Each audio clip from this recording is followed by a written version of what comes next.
بنعمل بطاطس باللحمة أساسي على سفرتك في رمضان. الطاجن ده اسمه طاجن السعادة، هتحسي فيه بطعم وريحة زمان.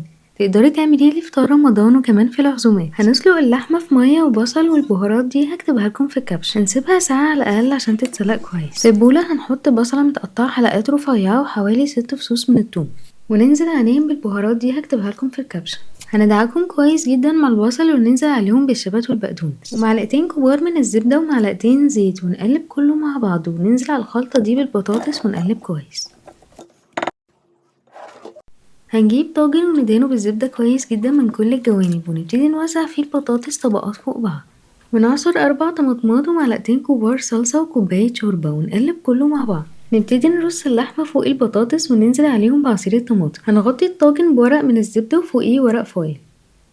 هندخل الطاجن الفرن على درجة حرارة 170 لمدة ساعة، وهيطلع معاكي أحلى طاجن بطاطس باللحمة هيسد معاكي في العزومات. يلا ندوق. بسم الله.